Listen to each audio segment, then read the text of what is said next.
Today, I am so happy to welcome you to The Author's Edge.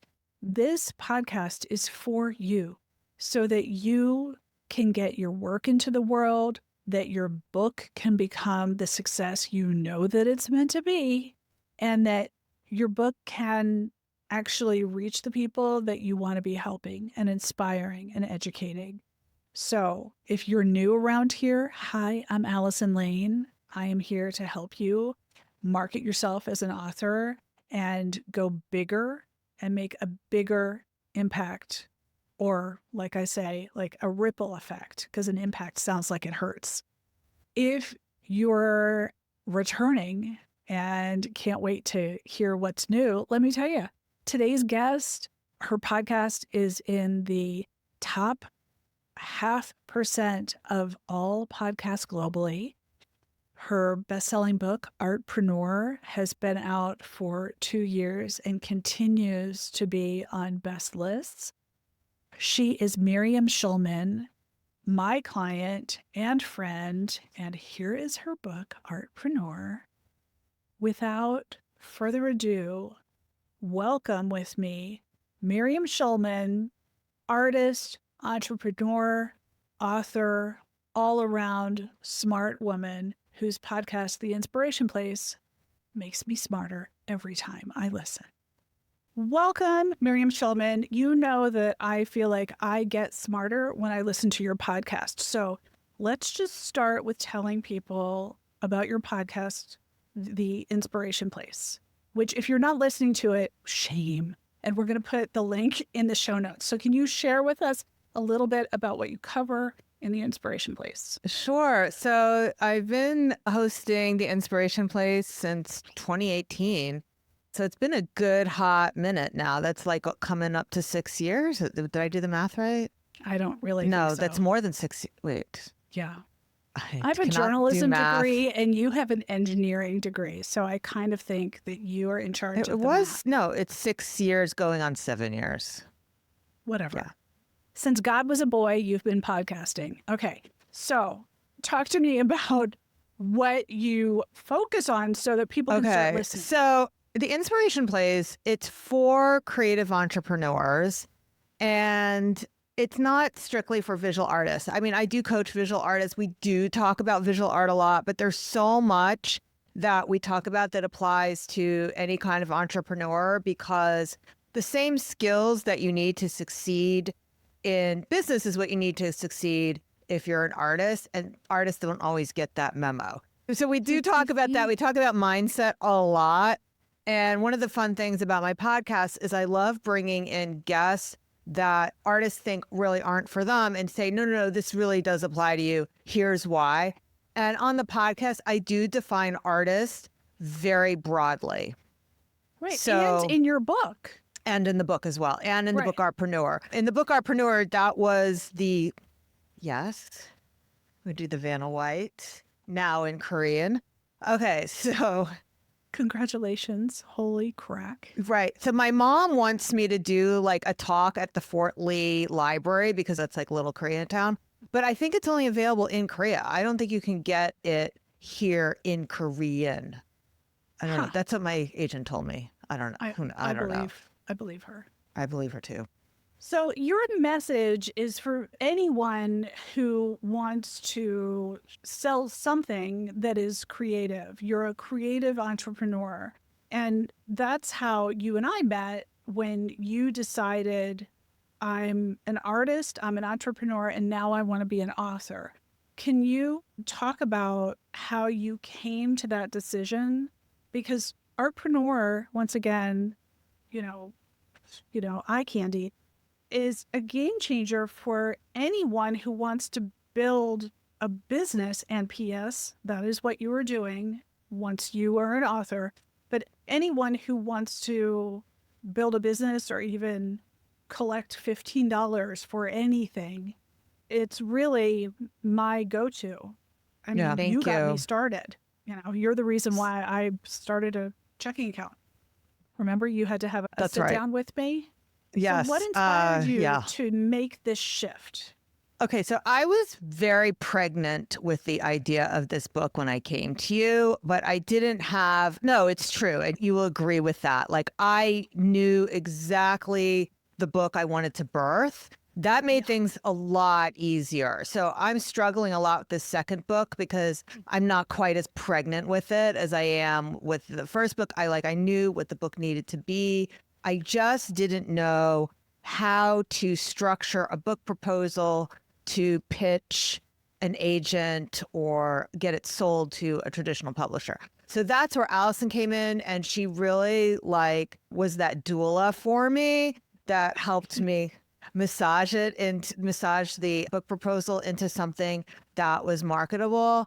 And we very quickly got that book proposal done because I was so clear in what it was I wanted to write about. My second book, it's a little bit fuzzy for me. So I don't know. Maybe I'll rest on my laurels a little longer with the first book. We'll see. Yeah, let it simmer. But go back to, you were pregnant with that, but you, at some point you said, I need to put this into a book. Yeah. So a what lot was of that? a lot of it has to do with the season of my life. So when we hit our 50s, this is true not just of you and me, Allison, though you're going to be nodding your head. But this is true of people in general in their 50s, is that we start to think about our legacies. So that was very true for me. I was thinking about our legacies. It was also during the pandemic. So 2020, I wanted to write a book. And I also felt like that ticking time, that clock going on my life. If I'm not going to do it now, when is it going to happen? So there was that additional mortality motivation that really pushed me forward. So I was very clear, and we made a lot of decisions about it quickly. And it was something that I want to leave behind as my legacy. I wanted this to be, and it is, an evergreen book.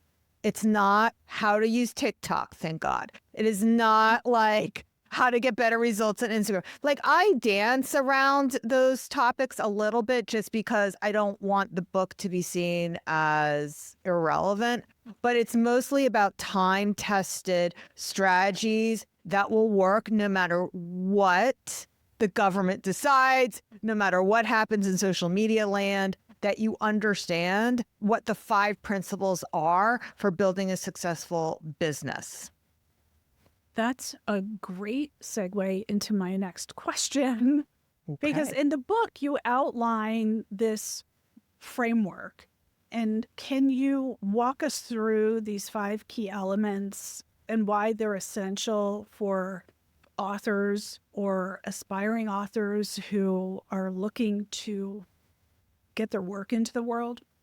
Yeah. So I'm going to talk more about just in terms of business in general. Okay. Because there's authors who maybe are writing fiction. It's not really, right? That would be a little bit different. Don't you? Would you agree? We focus on nonfiction around here. Yeah. Perfect. I mean, I only work with nonfiction authors. If you're new here, I only Which I work am. with the yeah. I'm new to Allison's podcast. Because people who are experts in the world are busy doing the thing that they're experts in. And at some time, they look up and they realize that the person that they mentored has a best-selling book. And that burns like salt in a wound. And that is when they realize, holy poo, I need my book to be in the world, or time's a ticking and, our time on earth ends for everybody. I need to take action. And I just want to touch on something you just said before I forget. We will get to the 5-part framework in a moment. You'll keep me on track. But there were many moments in my book when imposter syndrome would kick in and be like, well, somebody else should be writing this book. And then I would come back to the thought, well, too bad for them because I'm the one writing it. There was a lot of things that I knew, well, there's other people who understand this mindset much better than I do. I'm not a psychologist. Too bad they're not the ones writing this book. There's other artists who are more successful. Too bad they're not the one writing this book. So I would just say that to myself over and over again. So I'm sure you work with a lot of authors who that the imposter syndrome kicks in and it's real. It kicks you in the crotch. Well, I think that imposter syndrome can be really big, but we are conditioned to look to other people for permission. And that's not imposter syndrome. That starts from the time you hit school. is you get an A and then you get to move to second grade. And then, and you graduate and you get a certification. And someone else yes. says, yes, you are now deemed to go into the world. Yes. And then you get a job and then you have performance reviews. So we're always looking to somebody else. Only when you have a creative pursuit can you say, who gives a poo what everybody else is doing? I'm doing this and I'm clear about it. And you were always clear about it. But I think there are 5 parts. This applies to every single business. No matter what you're doing in the world, you have to have something to sell. That is your production plan. You have to price what it is you're selling. That's the pricing plan. These 2 things go hand in hand. The basic math, not PhD level math, not calculus math, but just, is everything you're selling times what you're charging for, is that going to equal to the income that you want? And guess what? A lot of the times it doesn't. Like the artists that I work with, they'll say, well, it takes me all day to make this painting and I'm charging $100. And I said, well, you do realize that if you sold everything you create and all you did was create all day long, that you are limited to $500 a week. You do realize that, right? So a lot of times they don't, and you're not going to sell everything you create. But I see this also not just with artists, but people who maybe design websites or coach people or whatever. They don't look at, well, if I was fully booked, would I get the salary I want? And the reason they're underpricing themselves, I mean, there's many reasons, but the biggest one is they believe cheaper is easier to sell. And it isn't. You need to be reassuringly expensive. Amen to that. And then Allison raised her prices. And then it's like, well, every time I did everything you said. I know, but you're not supposed to raise, because you're so wise and also so clear about what holds every person back that it's really easy. It's like going to a specialist when you need a diagnosis and then that person has an aha moment like, oh, it is that. I've heard on your podcast. I'm learning to bite my tongue when I'm in the real world of giving free coaching. So there's this like makeup artist I found, and she's only charging $200, including like the lashes. And she does the makeup for like celebrities like Erica Jong. I'm like, I want to say to her, honey, this is a $500 service. But I don't want to tell her that because I don't want to pay $500. I want her to keep it $200 for me. So I'm learning to like bite my tongue now when I go out into the world. I don't need to coach everybody who gives me services. So anyway, 5 parts. Production, pricing work hand in hand. The next thing is prospecting. That is finding the people, building your audience, and it is not about building a bigger social media following. If you get the first 2 things right, you don't need as many people. A lot of artists and entrepreneurs, they think all they need is a bigger audience. But the real problem is they're not charging enough. And it's very difficult to make up for their low prices with a higher volume. That's what leads to burnout. And also, like I said, people are not necessarily going to buy more things. It's not going to attract more people by selling it at a lower price. Sometimes you want to be that like Birkin bag of whatever it is that you do. People are dropping $35,000. It's very hard to get one. They're all handmade. They made with saddle stitches or whatever. So those are the 3 things, prospecting, and I put a big emphasis on email marketing because it is the cockroach of marketing. It is not going anywhere. It's very difficult to kill. When I started writing my book, the engagement rate on Instagram was 1%. By the time I went to edit it, it had dropped to 0.6%. And by 0.6%, for people who aren't mathy, that's not 6%. That's 0.6%. So out of 1,000 people, that's 6 people. But it's dropped. I just recently checked up on that stat. It has dropped to 0.4%. That's out of 1,000 people, 4 people will engage with you. If you compare that to email, the average open rate is, what's your open rate, Allison? 70 something. Yeah, the average open, that's very good, by the way. The average open rate is between 25 and 50%. Well, I mean, if I had a bigger email list, I'm sure it would be smaller or less. But yeah, my email open rate is pretty good. I mean, Yeah, very good for good. you. But the Instagram thing, I mean, people love Instagram because they love the experience, but they don't realize that you putting posts on your Instagram profile only go to the people who are even following you. And most of them aren't seeing your Well, it posts. no longer only goes to your followers. So here's something that I'm glad you brought up because we have to clear this up. It used to be Facebook and Instagram build a big following. And then TikTok came along, and TikTok basically said, we don't care who you're following. We know what you want to see, and that's what we're going to show you. So you can have 1 million followers on TikTok and nobody even knows who you are because you can follow someone on TikTok and never see their posts ever again because the algorithm is deciding. Now, because TikTok was so huge, Instagram decided they were going to do the same thing. Basically, the algorithm decides who's going to see your posts. That's why the engagement rate has dropped so precipitously. But we can't just blame the algorithm. People aren't on the platforms and consuming platforms in the same way they used to. When there used to be only one place, one game in town, when it was just Facebook, yeah, everyone was there. When there was only two, sure, everyone was there. But now everyone's attention is spread very thin. So it's not just about the evil algorithm. But here's the thing. On these platforms, the algorithm decides, right? What is the only platform that is not based on the algorithm? Email's the only one. You know who decides if they're going to open your email, Allison? Your subscriber decides. Yeah. On the social media platforms decide if your followers are even going to see it. That's just so rude.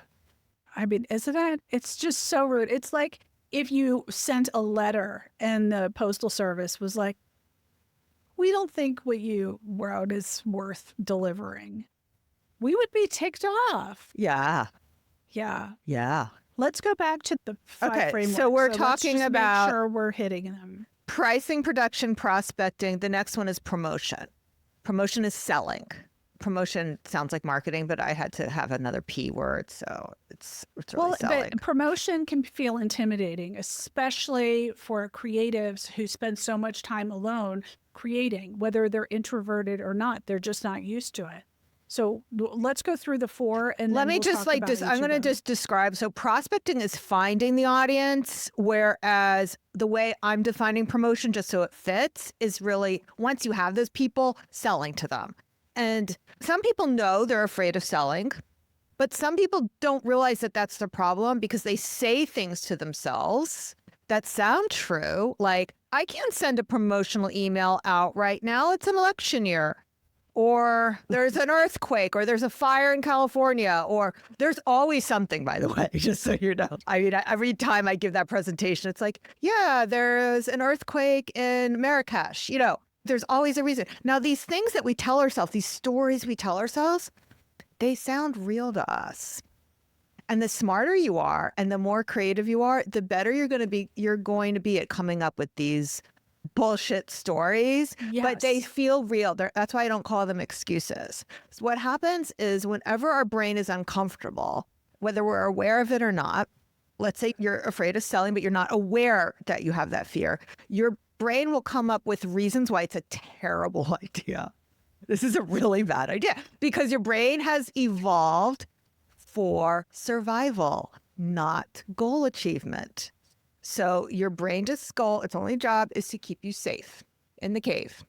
Let's stay in the cave. Let's not send out promotional things. That's scary and hard. And I have all these reasons why that's a terrible idea. Correct. Yes. So have we gone through the five? Nope. We have one more. Okay. That's what I thought. What's okay. the fifth one? The last one is productivity. And a lot of people say, wait a minute, what's the difference between that and production? Production is what you're producing to sell. Productivity is how you manage yourself, how you stay organized, how you manage your day. Are you spinning? Does everything look equally important to you so you don't know where to start? All these things fit together. Remember what we just talked about, your brain coming up with reasons things are a bad idea. A lot of people, they want to stay safe, so they don't want to fail, and they will do procrastinating.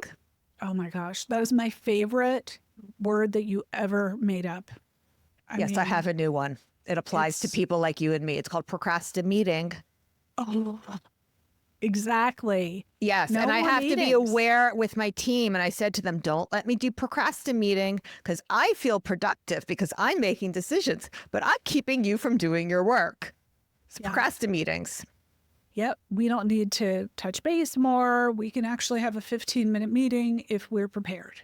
Otherwise, if we don't know what we're going to talk about, let's not meet. Well, also my team has told me, stop with the ideas. We don't have time for new ideas. Yeah. Like, Right. Right. I mean, one thing you're so good at is consistency. Your program, the Artist Incubator, which my friend Rachel just joined, that was so amazing to find out because I met her just recently, which you know how hard it is to make friends when you're an adult, you know. totally. So we just hit it off at what our sons play on the football team. And we hit it off, and she said she was an engineer, but she really wanted to be an artist. And I was like, that sounds like my friend Miriam. And I said, well, we've got to get together. And she showed me her website, which is beautiful. And of course, she's charging like a nickel for everything. So that'll be fun for you to fix. And I met her for coffee, and I brought her your book. And she said, oh, I don't need it. And she pulled your book out of her purse because she said, I joined her program because you said, and I realized that I was already listening to her podcast. I'm like, oh, that's awesome. It's That's beautiful. awesome. Yeah. All of your success is trickling down. And I was just so glad to be like, you already know her. That's so cool. So you have this framework, but I think the thing that people, when they're procrastinating, they're also like networking. They're networking in super tiny ponds. They're networking in really itty bitty Facebook groups. And they think that building their audience is actually connecting to the people that they already know and sort of growing organically. Then they get really frustrated because they're like, my audience isn't growing. Nobody's sharing my book. I'm like, well, because you're asking people who are your peers to be your fans, and that's not the same thing. I do think that is a strategy, though. And I suggest for my artists to always start with like your inner circle of people because they can be your biggest cheerleaders. But the piece that if you really want to grow is publicity. So I put a big emphasis on that for a lot of my artists. They don't live in New York. I have artists who live in Montana. I have artists who live in Arkansas. So they need to do publicity. And you and I, Allison, that's why we have podcasts. That's why we go on podcasts. It's about putting that message out there. But that can be very scary for a lot of people. You know, that sounds like a very scary thing. So let me come up with the reasons why this is a bad idea. Right. It's intimidating. I've never done it. I don't want people to feel like I'm so into myself and so full of myself, which is, I hear a lot. Do you? Or, yeah, I hear it all the time. After I do one interview, what else am I going to say? Do I even need to do more than one? Like, yeah. yes. I say the same thing on every single podcast I go on because there's like millions of podcasts and we don't listen to all the podcasts. Like, but even your 7 or 8 or 15-year podcast, I don't know that we landed in a number, you're providing the same sort of guidance, but I listen to every episode. oh, you mean on my own podcast? Okay, yeah. But I've heard you on others' podcasts. And sometimes I stumble across you on a podcast. Oh, look at Miriam. Miriam's here too. And I listen to the whole thing and I still get something out of it.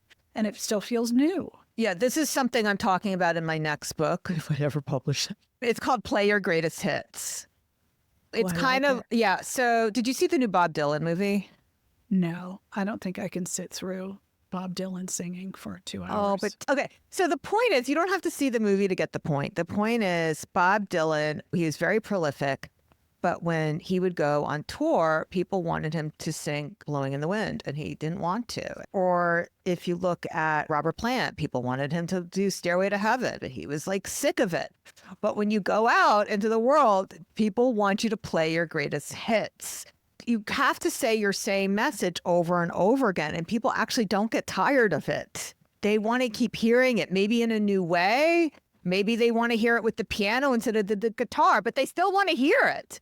So that is really, my messaging has been fairly consistent throughout whatever we decided it's been 5 or 6 years that I've been podcasting. But I do talk about things in a new, fresh way. Sometimes I change my mind about things, but my messaging has been fairly consistent over the 6 years.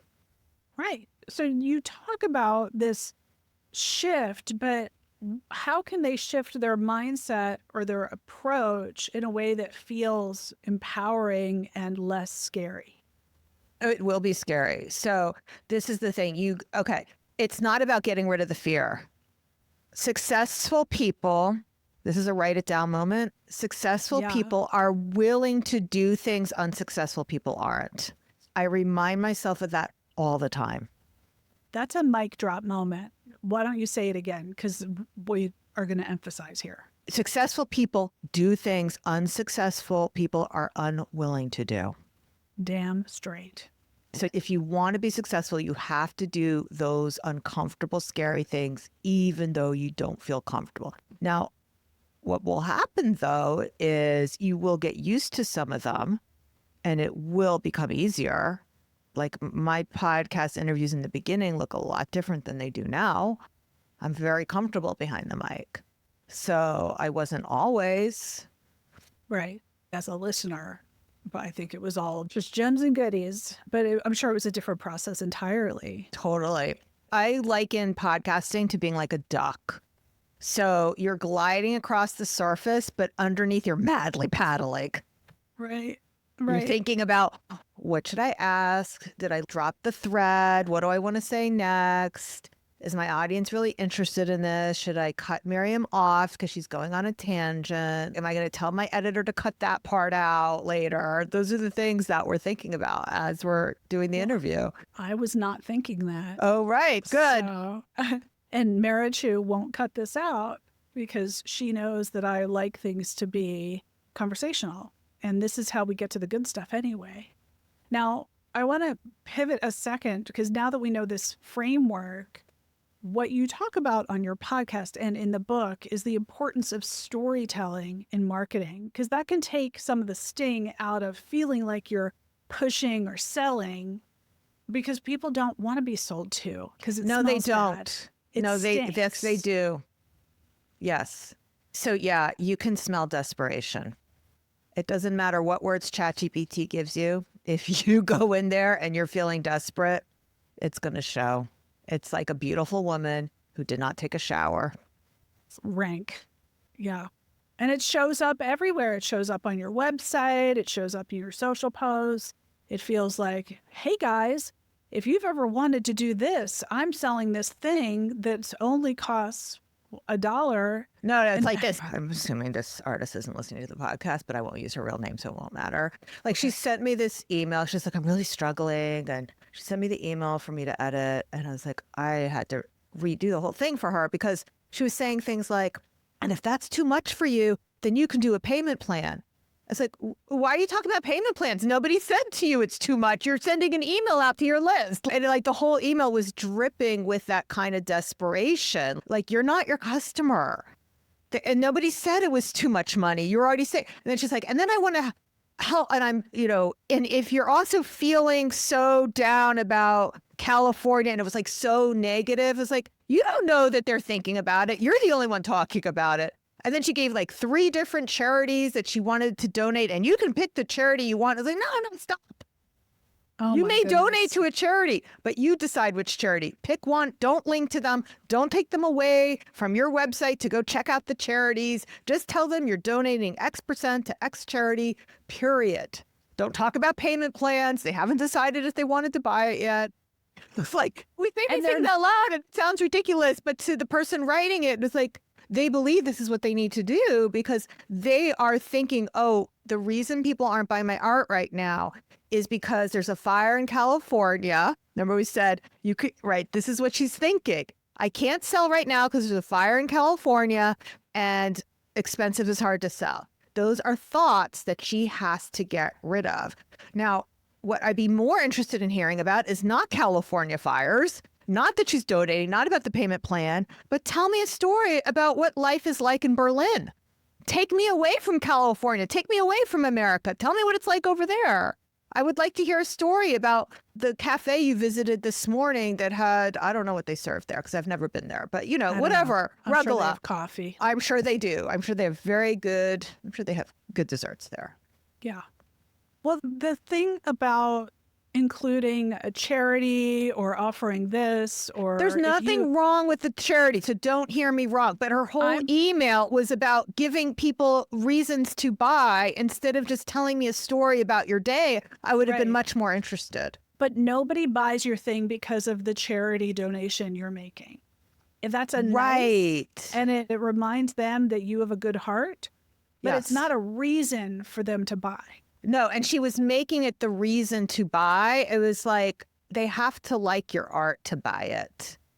Like that might push them over the edge because they feel like they're doing a good thing, but they have to like the art. It has to be good art. Right. Talk about getting into the studio. Talk about the feelings. Right. The feeling they're going to have after they buy the art. I mean, that's one of the things that you talk about in the book is how to sell in person, because you were sharing with me the experience of going to art fairs and how a lot of artists greet someone at art fair. They step into your tent.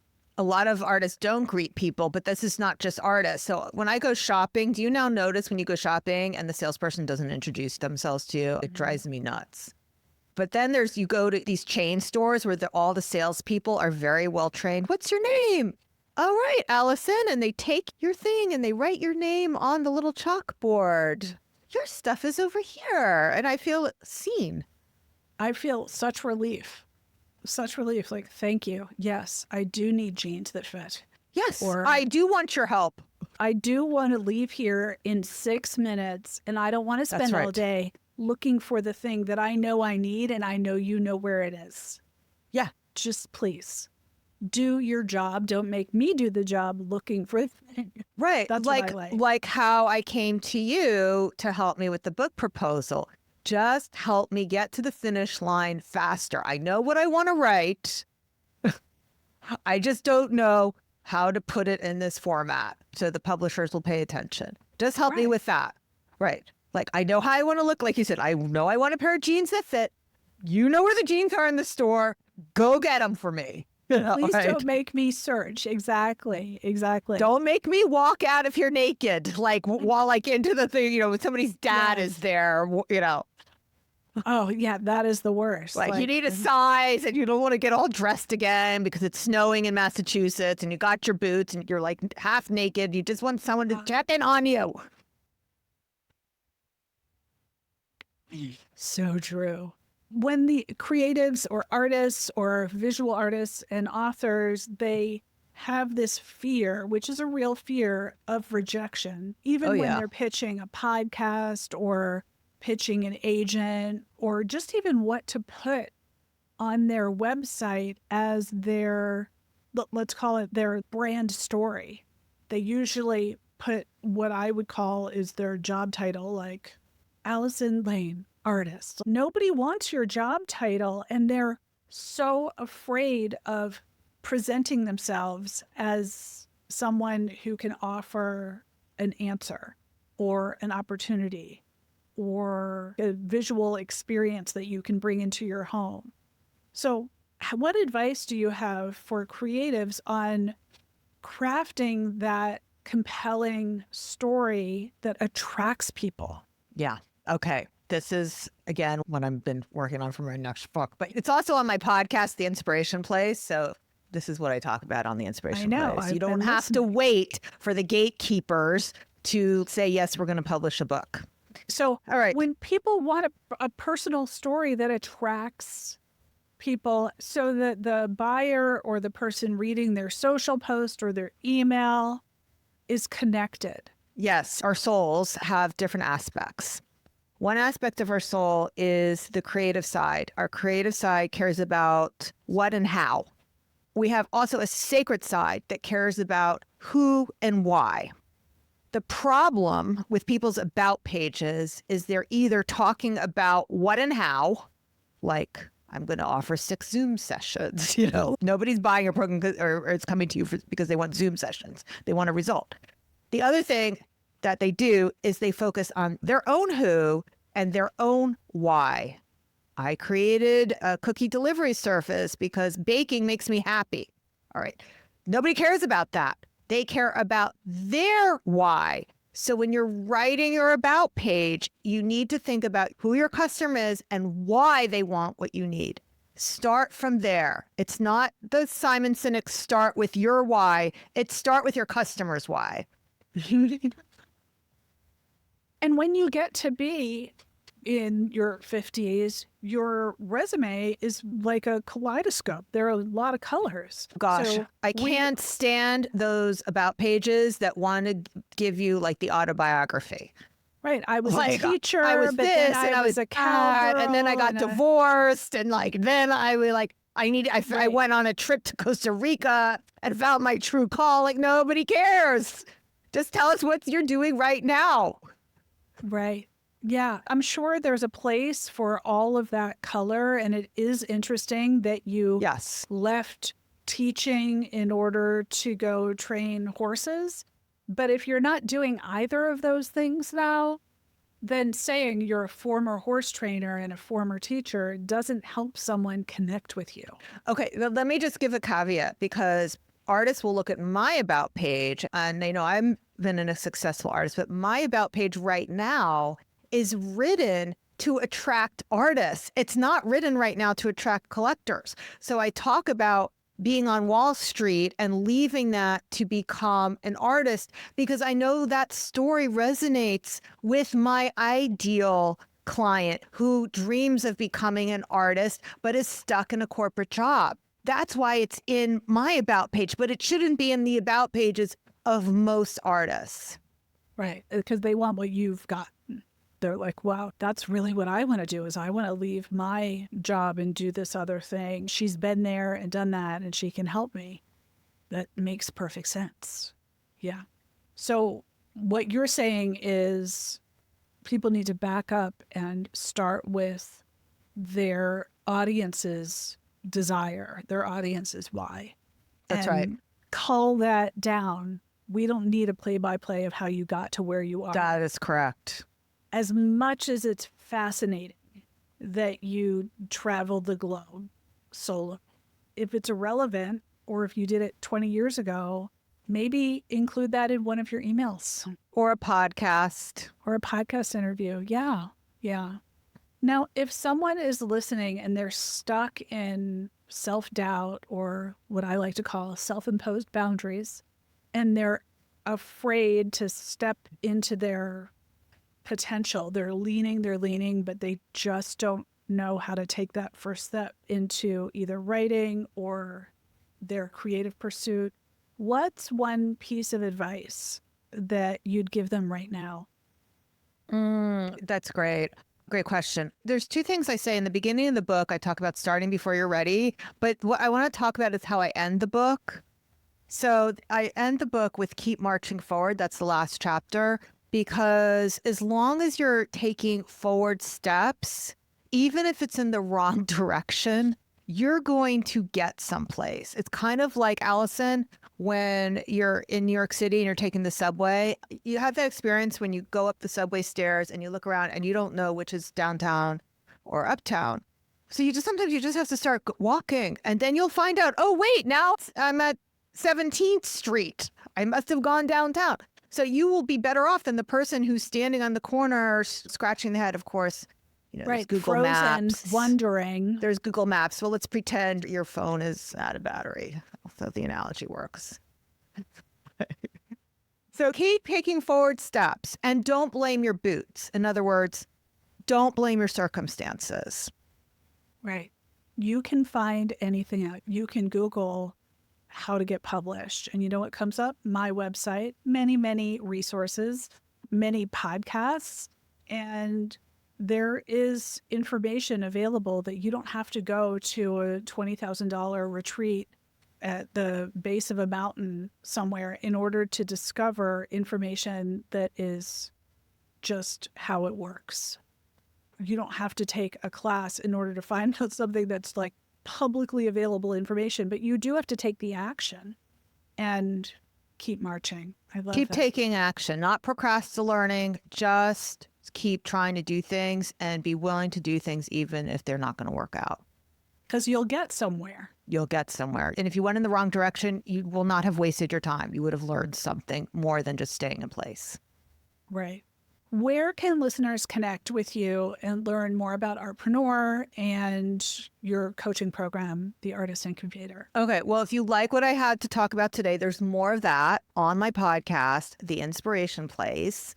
However, I do have a special gift just for your listeners. Allison, can I tell them about it? Okay. Since I know many of you also want to be published authors, this is my special never before heard gift just to Allison's listeners.